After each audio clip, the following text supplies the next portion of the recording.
Hello everyone. Today we will start revision of term 2 from the lesson 3 Nationalism in India from the unit History. So in this chapter we will discuss about our various national movement in India at the time of independence. So first we will talk about the topic, the idea of Satyagraha. So what is Satyagraha? So the idea of Satyagraha imposes the power of truth and the need to search for truth. It suggested that if the cause was true, if the struggle was against injustice, then physical force was not necessary to fight the oppressor. Without seeking vengeance or being aggressive, a Satyagrahi could win the battle through non-violence.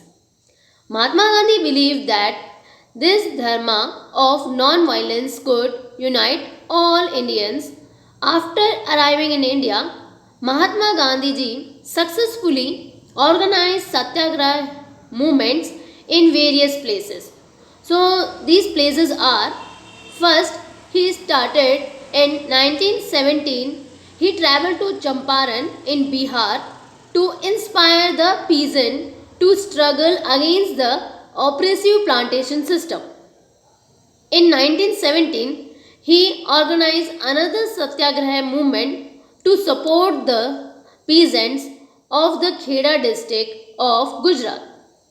Then he moved to Ahmedabad in 1918 to organize a Satyagraha movement amongst cotton mill workers. So I hope that concept was clear in your mind. So let's move to the next topic, that is Rowlatt Act. So Gandhiji in 1990 decided to launch a nationwide satyagraha against the proposed Rowlatt Act that was in 1919. This act had been hurriedly passed through the Imperial Legislative Council despite the united opposition of the Indian members. It gave the government enormous power to repress political activities and allowed detention of political prisoners without trial for 2 years. So Mahatma Gandhi ji wanted non-violent civil disobedience against such unjust law, which would start with a hartal. That was on 6 April.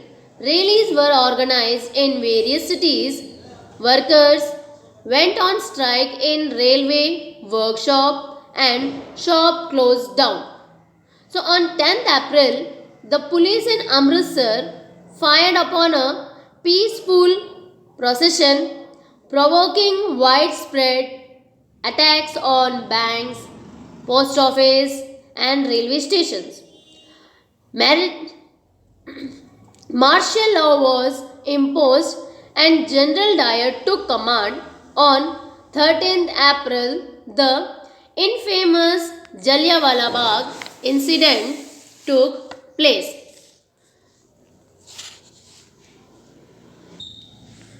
Dr. Satyapal and Dr. Saifuddin Kichwi were arrested in that hartal. Jallianwala Bagh massacre occurred against the arrest of these leaders.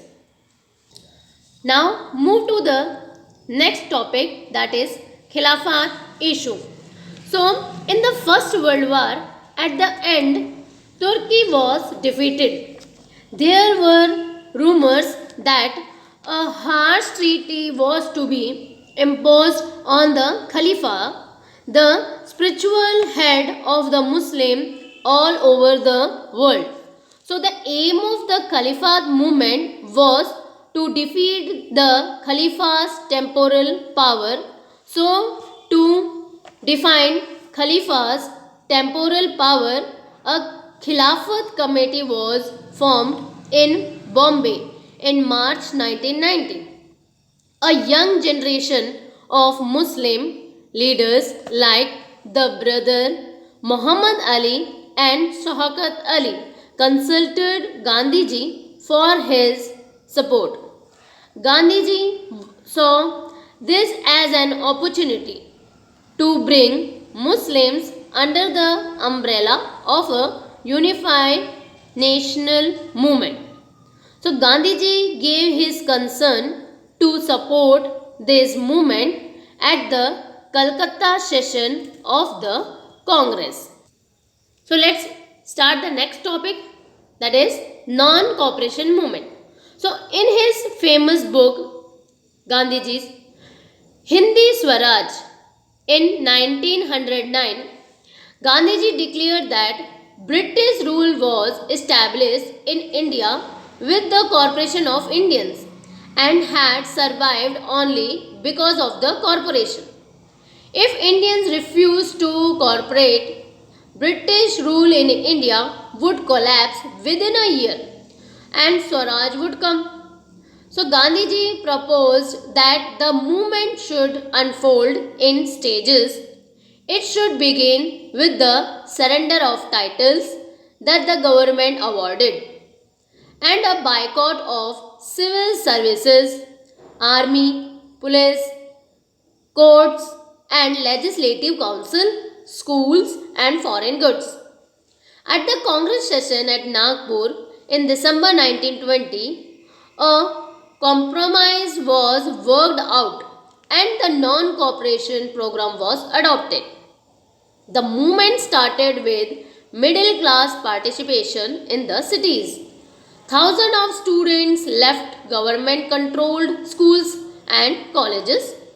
Headmasters and teachers resigned from their post and lawyers gave up their legal practices. But this movement in the cities gradually slowed down. Why? If the movement is going good, then why it is gradually slow down? Because that have variety of reasons. Khadi clothes was often more expensive than mass produced male cloth and poor people could not afford to buy it.